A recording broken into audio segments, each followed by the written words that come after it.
Всем привет! Практически все автопроизводители применяют в своих разработках технологию запланированного устаревания. Поэтому наивно полагать, что они не знают о том, что со временем отражатели в фарах выгорают. Более того, они специально делают отражатели из пластика, чтобы их невозможно было восстановить. Взгляните на вот этот отражатель. Что здесь можно восстановить? Он весь прогорел практически насквозь. Большинство контор, которые предлагают подобные услуги, это просто мошенники. Существует всего несколько автомобилей, где отражатели металлические, их можно попробовать восстановить. Как правило, это довольно старые Мерседесы, некоторые модели BMW и Audi. Но даже с этими отражателями проходимцы научились впаривать хлам. Весь YouTube завален роликами с химическим осаждением хрома на поверхности отражателя. Такого восстановления хватает на пару недель эксплуатации. Затем это зеркало тускнеет от нагрева. Этот способ получения зеркальной поверхности, как и гальваника, годится лишь для сантехники. Хром на 40% хуже алюминия отражает видимый спектр. Зеркало на любом современном отражателе создается путем осаждения на предварительно подготовленной поверхности металлического алюминия, распыляемого в вакуумной камере. Как правило, эти камеры довольно громоздкие, и откачка камеры может длиться несколько часов, и сам процесс довольно энергозатратный. В этой камере помещается несколько сотен таких отражателей. Тогда стоимость покрытия каждого из них не превышает нескольких десятков рублей. Откачивать же установку ради пары ваших отражателей никто не будет. Это экономически нецелесообразно. Одна загрузка камеры обходится в среднем 40-50 тысяч рублей. Кулиби, на которые что-то там сгородили на коленке в гараже из списанной вакуумной камеры, вряд ли подберут нормальный режим напыления, чтобы покрытие получилось долговечным. К тому же, какой вообще смысл восстанавливать ту же Halo 2? Этот ксеноновый модуль давно морально устарел, его пересвечивают даже галогеновой 60-кой из коробки. Поэтому единственный способ вернуть вашим фарам былую яркость, а то и многократно ее превзойти, это замена выгоревших отражателей. Вопрос только в том, на что их менять. Сейчас на рынке многими установочными центрами продвигается китайская реплика модуля Halo 3R. Мы чуть позже устроим беспристрастное сравнение различных модулей, благо что китайцы довольно часто выпускают что-то новенькое, и ранее отснятые обзоры быстро устаревают. С оригиналом Halo 3 все не так радужно. Это далеко не самый удачный модуль компании Halo. Что уж говорить о его китайской подделке. Во-первых, способ крепления лампы. Он, прям скажем, идиотический. Имеется вот такое вот колечко, которое раскладывается на две части и застегивается на лампе. В оригинале это кольцо, вот это оригинальное кольцо, оно выполнено достаточно качественно, а в реплике же китайцы явно использовали вторсырье. Со временем лампа начинает болтаться в посадочном месте, а через какое-то время это кольцо вообще превращается в труху. Есть еще замечательный модуль Koito Q5, его же называют Halo R. В нем применен самый адекватный способ крепления лампы, но через мои руки прошло как минимум 6 таких разновидностей этих модулей от разных производителей, все они далеки от идеала. Но знаете, что самое на самом деле не так со всеми предлагаемыми на рынке модулями? Они нифига не предназначены для ваших фар. Поэтому продавцы модулей придумывают различные переходные рамки, но мои коллеги по фарному цеху не дадут соврать, что установка любого из этих модулей превращается в головоломку практически на каждой машине, несмотря на обилие переходных рамок. А дело вот в чем. Большинство автомобилей имеют штатные линзы меньшего диаметра, чем у предлагаемых модулей. И на многих машинах это становится действительно проблемой. Они туда просто не помещаются. Как, например, на Toyota Avensis. Вы не сможете закрыть фару, потому что родная маска упирается в ваш новый модуль, установленный на переходной рамке. Обратите внимание, родной модуль у нас 60 мм в диаметре, а любой из предлагаемых на рынке модулей 70 мм, плюс он еще немножко торчит вперед. Поэтому при закрытии фары этот модуль упрется вот в эту блестящую маску. Причем вы узнаете об этом, когда почти все будет готово, вы вытащите готовую фару из термошкафа, а закрыть ее не сможете. Хуже того, если у вас работает наемный рукожоп, фару он все-таки закроет, а клиент через некоторое время с удивлением обнаружит, что корректор перестал работать из-за того, что установленный модуль насмерть уперся в маску и не желает настраиваться на нужный угол наклона. Сейчас в теме ремонта фар появилось очень большое количество предприимчивых случайных людей, которые разглядели в ней возможность быстро срубить бабла. Меня вот все удивляло, как это я на практически вечную оригинальную Hell даю 2 года гарантии, а некоторые дельцы на китайские модули дают 5 лет. Оказалось все просто, гарантия у нас очень сильно различается. Если у меня действительно гарантия, неважно, запотел у вас фар, почему-то погасла, я за свой счет устраняю все неисправности в течение гарантийного срока. При этом реально подтвержденный срок службы моих фар превышает 6 лет. А хитрожопые дельцы дают гарантию на сами модули. То есть, если он у вас выгорел раньше срока, то они вам бесплатно выдадут новый взамен старого. Но вот снятие фар с машины, разборка фары, замена модуля – это, извините, работа, за которую сотрудникам надо зарплату платить. Поэтому извольте эти работы оплатить согласно прайса. Здорово ребята устроились, правда? Так можно и пожизненную гарантию на любое говно давать. Чего бы его не менять, если клиент все равно все оплатит. Мои коллеги-конкуренты часто преподносят как преимущество то, что предлагаемые ими модули биксеноновые, то есть имеют еще и функцию дальнего света.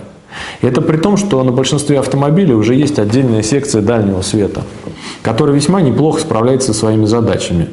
Вот скажите, где вы собрались кататься с дальним светом? Где такие дороги остались, где по полчаса нет ни одной встречки? Если у вас внедорожник, то для освещения бездорожья однозначно нужен верхний свет, то есть люстра. Гражданский дальний свет при нынешнем трафике на дорогах общего пользования вообще не актуален. Его просто негде включать. Вы либо идете в потоке, либо навстречу вам кто-то едет. А с подключением бимодуля вы точно напляшетесь. Вот эти провода нужно вывести из фары герметично, а концевать их опять же герметичными разъемами подключить к штатной проводке. К тому же на большинстве китайских реплик надежность изготовления шторки оставляет желать лучшего. Кто-то не очень умный придумал сделать ее из хрупкого силумина. И у меня был модуль, в котором шторка разлетелась на 2 половинки после вот такого моргания дальним. Та еще перспектива оказаться на трассе с одним дальним светом, который никак нельзя выключить. Учитывая все эти нюансы, мы довольно давно выпускаем вот такие ремкомплекты на базе оригинального модуля Hella 60. Которые отлично себя зарекомендовали как плотностью света, так и непревзойденной надежностью. Я 11-й год занимаюсь фарами, а за это время установил таких комплектов несколько тысяч. Это уже статистически значимая цифра, на которой прослеживается цифра официальной статистики по ДТП. К сожалению, часть наших клиентов таки подрихтовали свои авто, и у нас появилась возможность посмотреть, как ведут себя эти ремкомплекты с течением времени. Недавно к нам обратился наш давний клиент на Toyota Avensis, который ремонтировал у нас фары 6 лет назад. За это время он проехал более 140 тысяч километров, а потом нечаянно догнал впереди идущую машину. Итог этого ДТП вот такой. Самое интересное, что это уже не первый ДТП с участием наших давних клиентов, что характерно, во всех разбитых фарах наши модули ни разу не пострадали. Дальше была приобретена новая оригинальная галогеновая фара, она значительно дешевле ксеноновой. И все потроха из разбитой фары перекочевали в галогеновый корпус. Также была изменена маркировка на корпусе. Я хотел сфотографировать отражатель модуля из этой разбитой фары вместе с новым отражателем, но наведя на них камеру, понял, что это плохая идея. Уже в видоискателе стало видно, что отличить, где новый отражатель, а где тот, что прошел 140 тысяч за 6 лет, невозможно. Эти ремкомплекты, устанавливаемые болт в болт практически на любой автомобиль со штатным ксеноном, по-прежнему продаются в нашем магазине и у наших партнеров. Но, как оказалось, такой вечный примус нужен далеко не всем. И я стал думать, что можно исключить из ремкомплекта без заметной потери качества. Примерно год назад мы вышли на производителей отражателей для реплик модуля Q5 и закупили приличную партию таких довольно-таки качественных отражателей. К слову сказать, готовый модуль именно у этого производителя не отличается хорошим светом из-за ранее упомянутой конструкции без шторки. Разброс ее параметров оказался достаточно велик, и часть света оказывается спрятанной за этой шторкой в режиме ближнего света. Затем под эти отражатели мы разработали целую серию вот таких вот шторок под каждый автомобиль в отдельности, чтобы они вставали на место штатных модулей без каких-либо доработок. Линза у вас уже есть, она довольно качественная. Например, она имеет микропризматический рассеиватель, чего нет у китайских модулей. На этой особенности стоит остановиться подробнее. Ваш автомобиль – это не танк с автоматическим наведением башенного орудия на цель, который отслеживает ее независимо от рельефа местности. Дело в том, что фары вашего автомобиля трясутся вместе с кузовом на неровностях дороги, а слишком резкая светотеневая граница мельтешит по придорожному рельефу, изрядно утомляя зрение.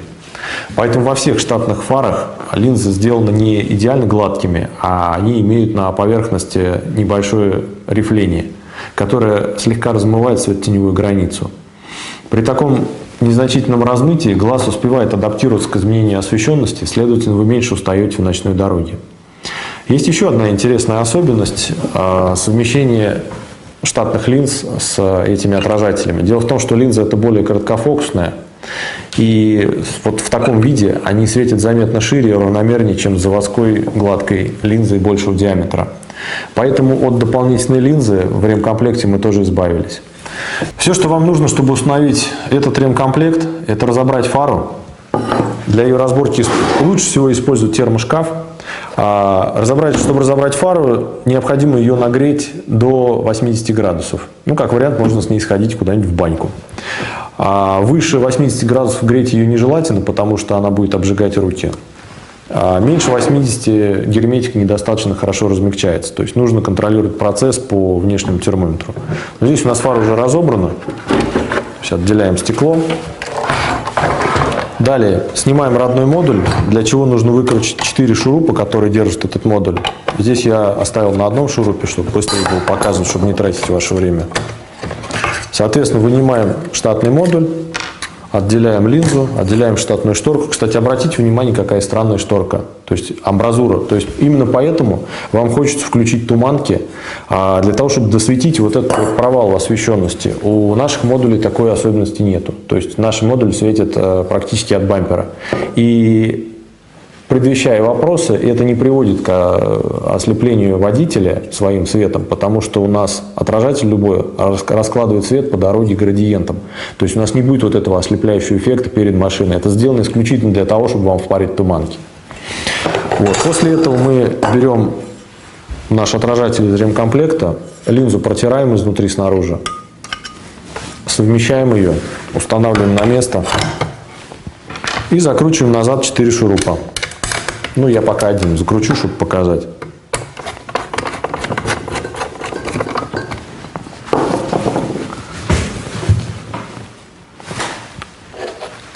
И все. Ни настройки, ни подгонки вам не потребуется. Остается проложить герметик в корпус, который также входит в ремкомплект, и аккуратно промыть стекло изнутри от копоти и закрыть фару.